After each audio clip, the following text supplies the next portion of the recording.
आप लोगों को के कोचिंग सेंटर में स्वागत है। आपका अपना कोचिंग सेंटर के कोचिंग सेंटर अब फिजिकल क्लास में फिर दोबारा 15 मई से न्यू बैच के लिए स्टार्ट हो गया है। और जिन बच्चों को एडमिशन कराना हो वो बच्चे 9910 मेरा मोबाइल नंबर है 9910172627 इस पे आप कांटेक्ट कर सकते हैं के कोचिंग सेंटर।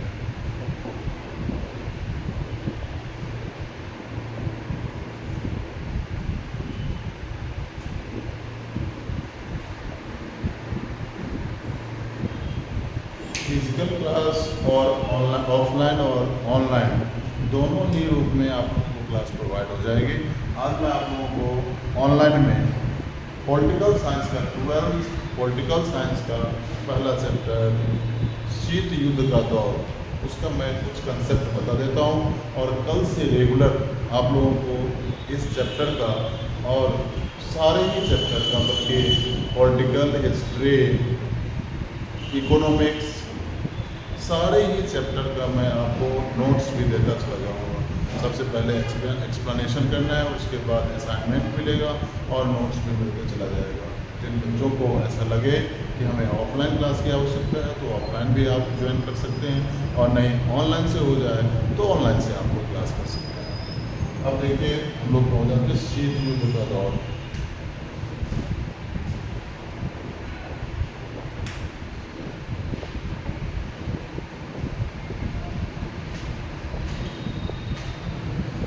शीत युद्ध, कोल्ड वॉर, आप सभी को पता है कि जब दूसरा विश्व युद्ध हुआ, पहला विश्व युद्ध 1914 से 1918 तक चला। फर्स्ट वर्ल्ड वॉर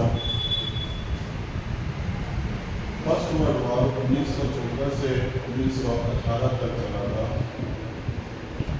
और यहाँ पर बहुत ही बड़ी जान माल की क्षति हुई थी, बहुत बड़ी जान माल की क्षति थी। तो ऐसा लगा विश्व को कि नहीं, हम लोगों को एक ऐसी संस्था बनानी चाहिए जिससे कि विश्व में शांति स्थापित रह सके। और इसी को देखते हुए विश्व ने एक संस्था बनाई, लीग ऑफ नेशन। 1920 में 1920 में लीग ऑफ नेशन की स्थापना की, लीग ऑफ नेशन।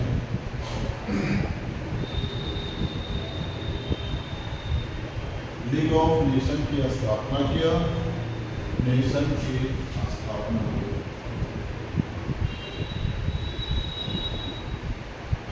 चूंकि लीग ऑफ नेशन अपने काम को पूरा करने में समर्थ नहीं हो पाया, या हम ये कहें कि विश्व में अभी बदले का भाव कम नहीं हुआ था। जर्मनी जिसे बहुत ही बुरी तरीके से तटस्थ कर दिया गया था, इस वजह से लीग ऑफ नेशन अपने काम को करने में सक्षम नहीं हुआ। और 1939 से लेकर 1945 में दूसरा विश्व युद्ध की शुरुआत हो जाती है। दूसरे विश्व युद्ध की शुरुआत होने के साथ बहुत ही बड़ी जो विश्व में घटना थी ये एक तरह से हो गया।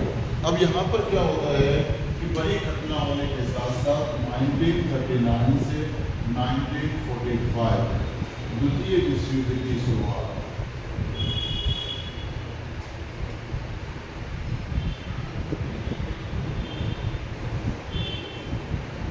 विश्व युद्ध का दौर, यहाँ पर विश्व दो भागों में बढ़ गया। कहीं न कहीं एक तरफ जापान, जर्मनी और इटली, और दूसरी तरफ पूरे विश्व का राष्ट्र इकट्ठा हो गए जिनकी मानसिकता आपस में मैच नहीं हो रही थी, जिसमें अमेरिका और रूस ये दोनों थे।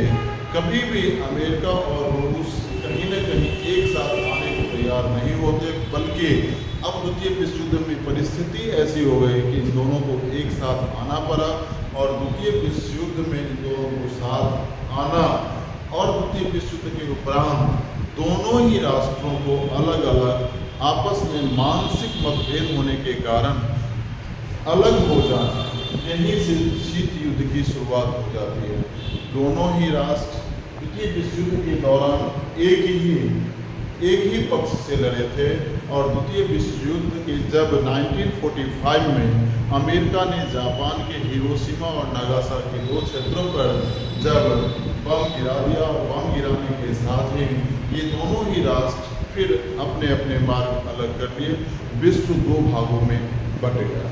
इसी 2 भागों में बटना और कहीं न कहीं रूस के मन में ऐसा भाव उत्पन्न हो गया कि अगर तीसरा परमाणु बम होता अमेरिका के पास तो कहीं न कहीं वो हम पे ही छोड़ता। इतना दोनों के बीच फिर दरार पैदा हो गया। लेकिन जो भी वो परिस्थिति ऐसी बन गई कि विश्व की राष्ट्र फिर 2 भागों में बट गया।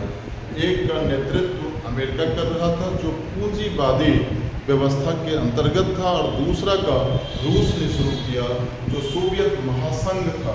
सोवियत महासंघ में बहुत सारे राष्ट्र अपने आप ही इकट्ठा हुए थे और ये साम्यवादी के नाम से जाना गया। एक पूंजीवादी और एक साम्यवादी 2 व्यवस्थाओं के नाम से जाना गया, और दोनों ही गुट बहुत ही शक्तिशाली रूप में विश्व में अपना अपना नेतृत्व करना शुरू कर दिए। एक का नेतृत्व अमेरिका शुरू किया और दूसरे का नेतृत्व सोवियत महासंघ करना शुरू कर दिया।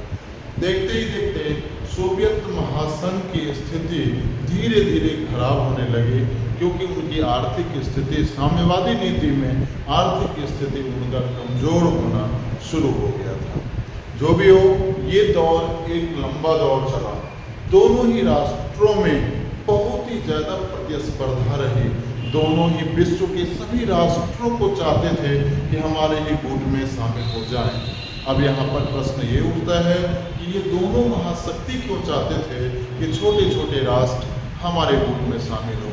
तो इसका एक ही कारण है कि कहीं न कहीं ये राष्ट्र भी चाहते थे कि जब आपस में कभी ऐसी परिस्थिति उत्पन्न हो जाए तो हम इन छोटे राष्ट्रों का भी उपयोग कर सकें।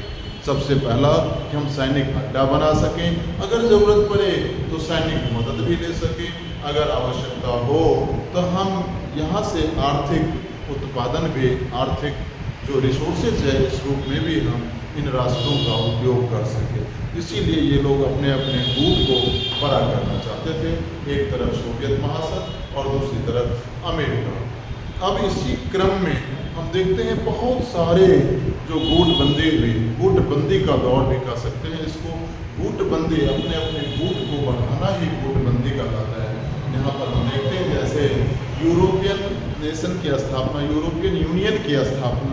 यूरोपियन यूनियन तो अभी हम नहीं कहेंगे इसको, सबसे पहले हम नाटो को देखते हैं। नाटो अब 1945 में जब द्वितीय विश्व युद्ध का अंत हो गया और विश्व 2 भागों में बट गया, एक का नेतृत्व अमेरिका और दूसरे का नेतृत्व सोवियत महासंघ ने शुरू किया। यहीं से गुटबंदी का दौर भी शुरू हो जाता है। और बात आती है NATO, North Atlantic Treaty organisation.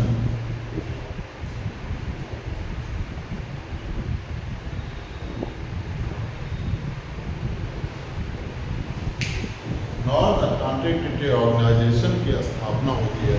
सबसे पहले यूरोपियन राष्ट्र जो पहले नेतृत्व करता थे कहीं न कहीं, अब वो आर्थिक रूप से द्वितीय विश्व युद्ध के उपरांत बहुत ही जर्जर हो गए थे और उनको आर्थिक मदद दिया। कौन? अमेरिका।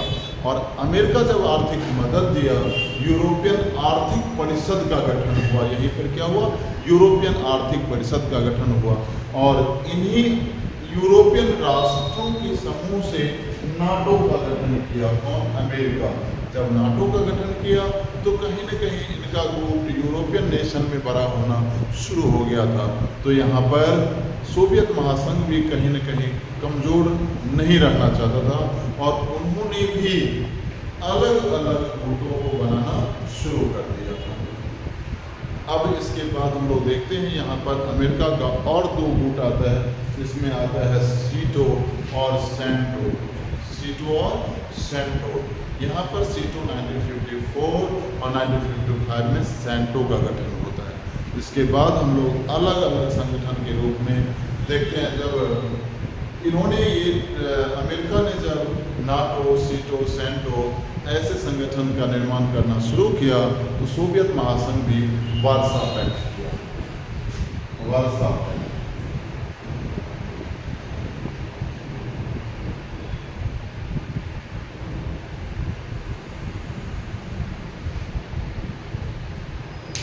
वार्सा पैक्ट किया, सोवियत महासंघ ने भी वार्सा पैक्ट किया और वार्सा नाटो का उद्देश्य था सोवियत महासंघ के प्रभुत्व को रोकना।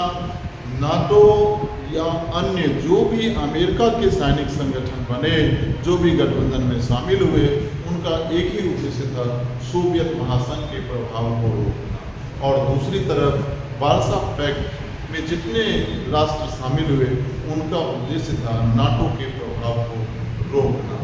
और ये प्रतिस्पर्धा बढ़ते चली गई और बढ़ते ही जा रही थी। इसी क्रम में हम लोग पढ़ते हैं एक 1962 में क्यूबा मिसाइल संकट। क्यूबा मिसाइल संकट एक बहुत बड़ा संकट था। अमेरिका से सटा हुआ क्यूबा एक छोटा सा राष्ट्र था। ये सोवियत महासंघ से बहुत दूर अमेरिका के पास का शहर था क्यूबा। अब क्यूबा पर नेतृत्व सोवियत महासंघ का था, जिस प्रभाव को खत्म करने के लिए अमेरिका ने क्यूबा के चारों तरफ अपना सैनिक घेराबंदी करना शुरू कर दिया।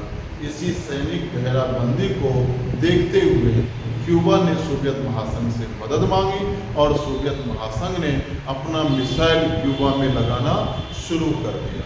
लेकिन यहाँ पर ये उद्देश्य दोनों महाशक्तियों का भी नहीं था कि कहीं न कहीं हम आपस में उलझें, क्योंकि विश्व को द्वितीय विश्व युद्ध बहुत ही महंगा पड़ा था।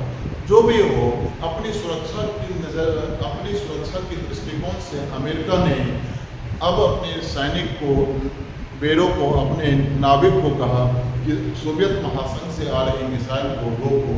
मतलब साफ था कि कहीं न कहीं दोनों महाशक्तियों में टकराव निश्चित हो चुका था। परंतु बहुत सावधानी से अमेरिका के प्रधानमंत्री ने, जॉन एफ कैनेडी ने सोवियत महासंघ से बात किए और सोवियत महासंघ का भी मैसेज साफ था कि इसके लिए उत्तरदायी आप हैं। उन्होंने अपनी सैनिक घेराबंदी हटा ली है और उन्होंने अपना मिसाइल वापस ले लिया। ये था क्यूबा मिसाइल संकट। इसको संकट के नाम से इसलिए जाना गया क्योंकि यहाँ पर दोनों ही महाशक्तियों का सैनिक आमने सामने आ गए थे। विश्व की सांसें थम गई थी, थम सी गई थी कि कहीं न कहीं अब विश्व युद्ध को फिर कोई नहीं टाल सकता है। लेकिन समय रहते दोनों ही देशों के राजनेताओं ने बड़ी सावधानी से बहुत ही सुलझे हुए उद्देश्य के साथ क्यूबा मिसाइल संकट को टाल दिया। निश्चित तौर पर अब क्यूबा मिसाइल संकट के टलने से दोनों महाशक्तियों के बीच अब नज़दीकियाँ फिर बढ़नी शुरू हुई। लेकिन कहीं न कहीं जो दूरियां एक बार बन जाए वो नज़दीकी में तब्दील होना बहुत ही बड़ा मुश्किल हो जाता है। लेकिन जो बहुत बड़ी यहाँ पर क्यूबा मिसाइल संकट टल गया और विश्व की सांसें जो थमी थी वो बिल्कुल ठीक हो गई, स्थिर हो गई, क्योंकि अब महाशक्ति युद्ध को टाल चुके थे। अब यहाँ पर बहुत सारे समझौते होते हैं, आपस में बहुत सारे समझौते होते हैं। चलिए आज मैं इस क्लास को यहीं पर स्टॉप कर देता हूँ और क्यूबा मिसाइल संकट के बाद कल हम इस क्लास को कंटिन्यू करवा देंगे नेक्स्ट एपिसोड।